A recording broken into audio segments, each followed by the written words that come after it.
Class 8 math exercise 3.3 NCERT CBSE के book से question number 12 और 3.3 का लास्ट क्वेश्चन। ठीक है, क्वेश्चन थोड़ा बड़ा है।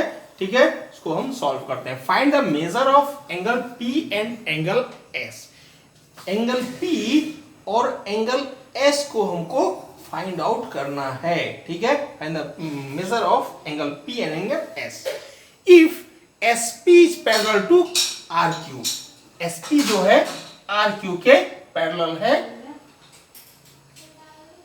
In figure 3.34। If you find M angle R, ठीक है, यदि एम एंगल आर यदि आपने फाइंड किया, is there more than one method to find M angle P. M angle P को फाइंड आउट करने का क्या दूसरा भी मेथड है या इससे एक से ज्यादा मेथड? मोर देन वन मेथड है, एक से ज्यादा मेथड है क्या?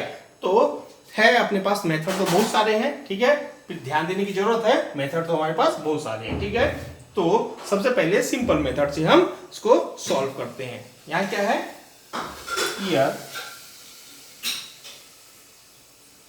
चूंकि इसने एम एंगल पी, ठीक है, तो M angle Q is equal to 130 degree. या पहले क्या करते हैं कि एस पी पैरेलल है आर क्यू के। ठीक है, पहला ये दिया हुआ है, गिवन है, ओके। और एंगल क्यू जो है एम एंगल क्यू, ठीक है, मेजर ऑफ एंगल क्यू कितना है? 130 डिग्री। ठीक है, and measure of angle R equal to 90 degree है। क्यों है? क्योंकि दो परपेंडिकुलर लाइन से एंगल को रिप्रेजेंट किया गया है। ठीक है, तो यहाँ 90 डिग्री है, ये गिवन, इसमें लिखने की जरूरत नहीं है, वो क्लियर खुद ही समझ में आ जाना चाहिए कि वो 90 डिग्री है। ठीक है, अब क्या करते हैं, since,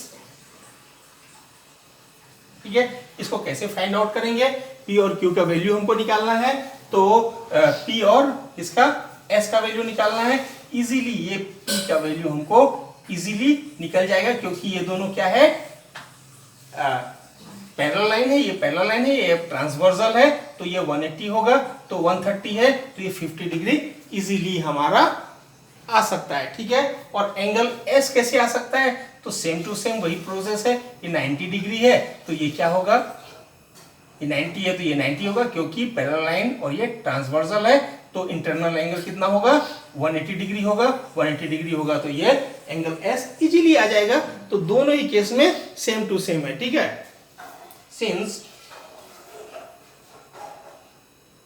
interior angle on the same side of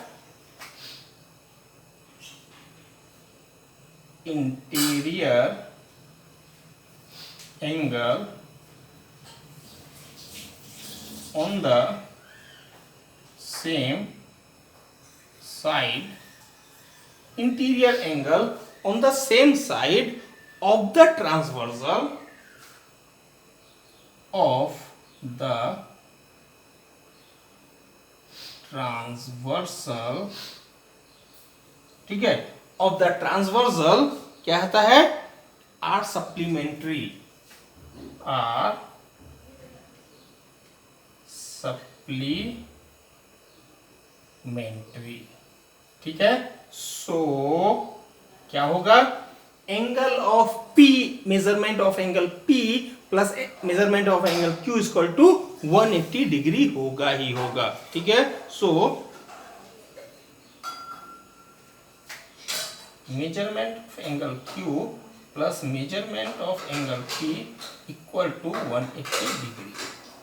ठीक है, एंड साथ ही साथ इसको भी आप बना लीजिए, measurement of angle S plus measurement of angle R equal to कितना होगा?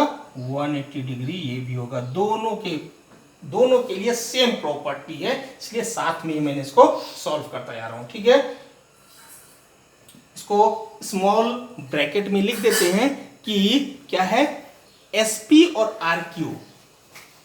SP पैरेलल है RQ के, एंड ठीक है, PQ जो है ट्रांसवर्सल है यहाँ पे, PQ, ठीक है, PQ ट्रांसवर्सल है, इसलिए ये दोनों angle is a transverse.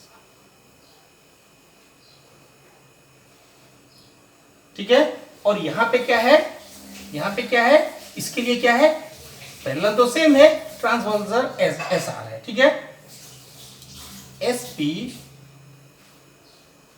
Parallel R Q and S R is a transversal. Okay, यहां तक कोई प्रॉब्लम नहीं है। अब आप इसको दो पार्ट कर लीजिए। M angle Q 130 plus M angle P equal to 180। ठीक है, तो M angle P equal to 180 minus 130। ठीक है, तो M angle P equal to 50 degree.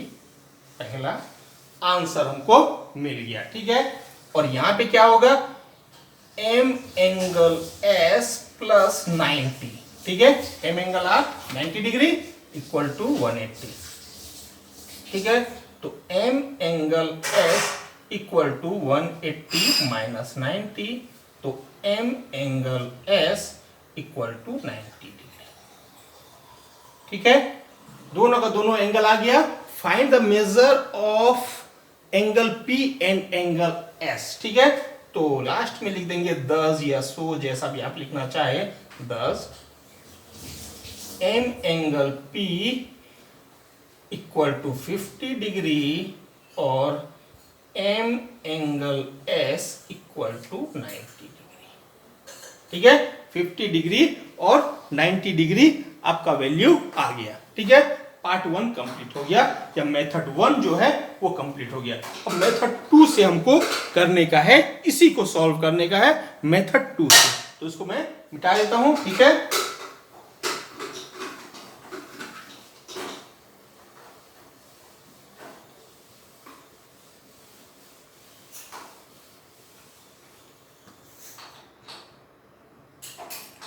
Method,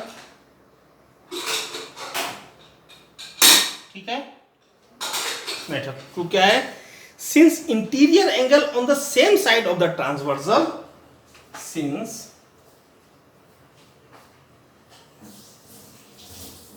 interior angle on the, ठीक है, there more than one method to find M angle P. M angle P को find out करने के लिए कोई और मेथड है क्या, तो कोई और मेथड हम इसको देखते हैं। Since interior angle on the same side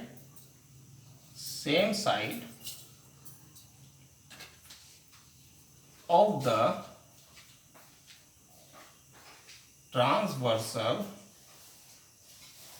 ठीक है, interior angle on the same side of the transversal are supplementary,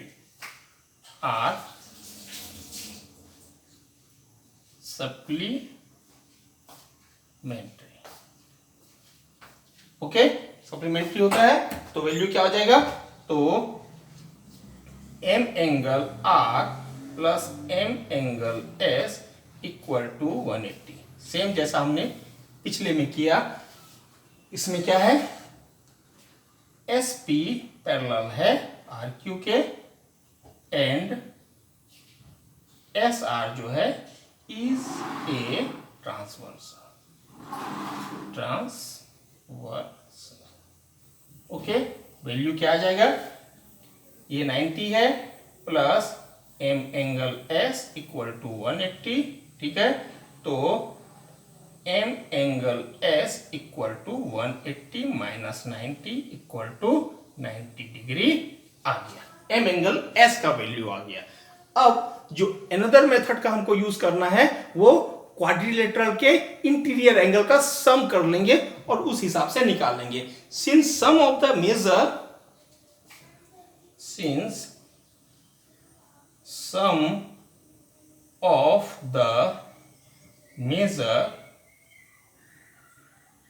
since sum of the measure of all interior angle interior angle, ठीक है, sum of the measure of all interior angle of quadrilateral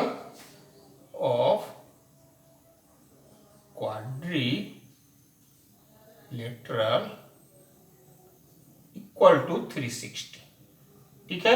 निकालना हमको M angle P है, ठीक है, किसी और method से। तो ये तीनों, इसके लिए हम ये यूज कर सकते हैं, वो यूज करके हमने दिखा दिया। अब इसके लिए दूसरे मेथड का हम यूज कर रहे हैं, ठीक है। तो क्या हो जाएगा, angle of P plus measure of angle Q plus measure of angle R plus measure of angle S equal to 360, ठीक है। तो मेजर ऑफ एंगल P कितना है, मेजर ऑफ एंगल P हमको फाइंड आउट नहीं किया है हमने। मेजर ऑफ Q कितना है, मेजर ऑफ Q 130 है, गिवन है। मेजर ऑफ एंगल R कितना है, 90 है, ठीक है। मेजर ऑफ एंगल S हमने फाइंड आउट कर लिया है, 90 इक्वल टू 360, ओके। तो क्या हो जाएगा, measure of angle P plus कितना है 220 एंड 90 यानी 310 इक्वल टू 360, ओके। तो मेजर ऑफ P कितना हो जाएगा, measure of P equal to 360 minus 310, okay. तो measure of angle P equal to कितना हो जाएगा, 50 डिग्री, ठीक है। 50 degree measure of angle P आ गया, ठीक है। If you find m angle of R, is there more than one method to find m angle P। तो m एंगल P को फाइंड आउट करने के लिए ये दूसरा मेथड मैंने आपको बता दिया, ठीक है। तो ये कंप्लीट हो गया।